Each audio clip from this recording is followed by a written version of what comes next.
evening, everyone. I'm Dan Maries. Mary has the night off tonight. We start with the news of a man in custody facing some serious charges related to the alleged sexual assault of a 12-year-old girl. Now, the story's up on our website right now. We want to show you his picture. This is at KOLD.com. The man is 20-year-old Scott Watkins. He faces charges of sexual abuse, sexual assault, and molestation. A criminal complaint states a 12-year-old girl told her school counselor that she was sexually assaulted and identified Watkins as the suspect. The document shows that she and some friends were at Watkins' home and she was alone with him after her friends left. The girl told police she and Watkins smoked some marijuana, and the last thing she remembered was Watkins lying her down. She said when she woke up, he told her that they had had sex. Watkins denies sexually assaulting her. You can read more on the story on our website, KOLD.com. And in other news, the Pima County Sheriff's Department arrested this man. His name is Andrew Shalick, following an investigation into drugs being stolen from a local veterinarian clinic. The story is also at KOLD.com. PCSD says they learned drugs that included fentanyl were taken from a locked cabinet. These are drugs used during surgeries for pets to manage pain for the animals. The interim complaint states that Shalick admitted injecting himself with the drugs and admitted to having a drug addiction. That same document states the veterinarian staff told investigators multiple surgeries experienced complications because the drugs had been switched. He now faces numerous drug charges but could face even more by the time the investigation is over. Now, the first full day of auto workers' strike is just about over. Even though this is a targeted strike involving 13,000 workers so far, the impact across the country could be billions of dollars. Ivan Rodriguez has that part of the story. As the clock strikes midnight, workers walk off the job at the Ford Assembly plant in Wayne, Michigan, a GM plant in Wentzville, Missouri, and the Stellantis assembly plant in Toledo, Ohio. Targeted strikes designed to hit profit centers at all three automakers. This strategy will keep the companies guessing, and if we need to go all out, we will.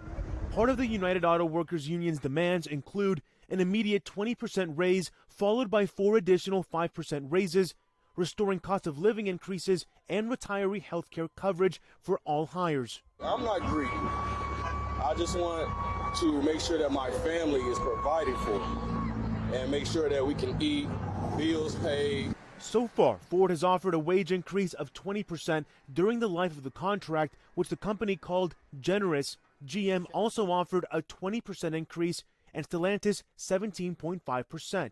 I'm very frustrated because I think we had an offer that resonates with our people. President Joe Biden backed the UAW on Friday, sending senior advisor Gene Sperling and Deputy Secretary of Labor Julie Su to Detroit to assist with the negotiations. The bottom line is that auto workers help create America's middle class.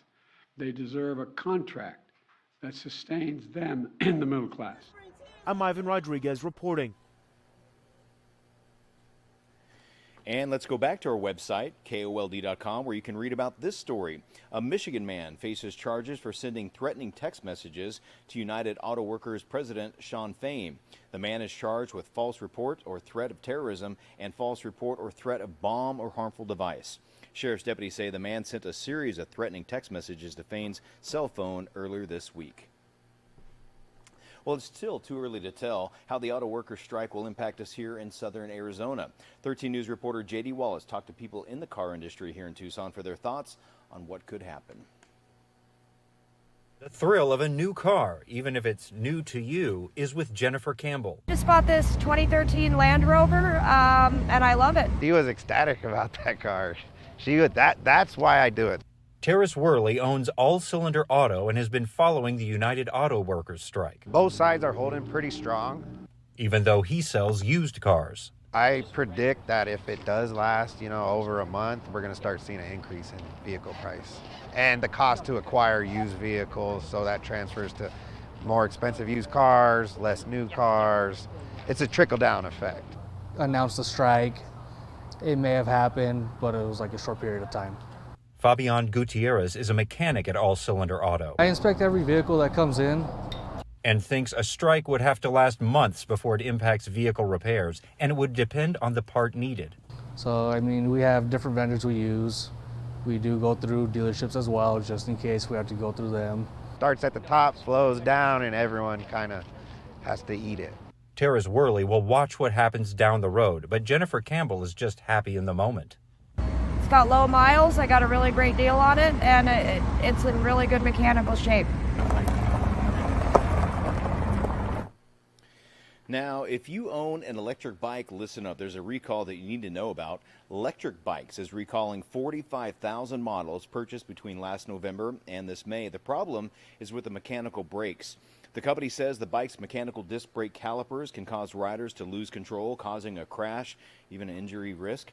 The company is reaching out to customers directly, or you can go to the company's website to see if yours is included in the recall. All right, here's a fun story you have to see. Many of us have rented an Airbnb, but how about one that's a vintage Air Force plane? A man in Wisconsin created just that. Dale Ryman shares his story. I knew it was going to be neat, but I know it was going to be that big or look the way it does where it gets hung up in the trees to make it look like a plane either landed or crashed. About 19 months ago, Joe Drager had an idea. When I was searching on Airbnb here a few years back, I saw one in Venezuela, and it had more of a short modified version of just like a cockpit and a small part of the fuselage and a short section of the wing. And I thought it'd be neat if you're going to do that to do the whole thing. It didn't seem that outlandish at the time. With his contractor, Gary Fleischman, on board, Joe got to work. Thinking he'd have to head out to the Air Force Boneyard in Arizona, he was redirected to Oshkosh. The Basler Turbo Conversion Company. So I went down there and talked to them, and sure enough, they had one that they said they had taken so many parts off of that it was going to be either scrap or unusable for them, and he sold it to me. I'll let you in the front door. October of 2022, they hauled the DC-3 World War II era plane to his shop in Antigo to remodel it, inside and out. Bathroom, shower. It's a short, obviously you don't have a lot of headroom. We had to empty out the whole fuselage and then put it all back together and then make it, livable, to where people are comfortable in it. A little kitchen area, a sink, table, fridge. Joe paid 10 grand for the plane, which he thought was a bargain. He's put another $50K into it to get it to where it is now. Then we just had the 2 trundle beds that these slide out from underneath, and so it does sleep 4. That's the biggest thing that interested me was just the actual history of the plane, or to bring it back so it still had some of that authenticity to it. I wasn't sure how it was all going to lay out. Obviously you've got a 60 by 8-foot tube and you have to make it into living quarters. Every room in the apartment has a view. That's right. A forest view one way and High Lake on the other. When the rebuild was finished, they moved the plane to a piece of property in Kempster, 10 to 12 miles north of Antigo.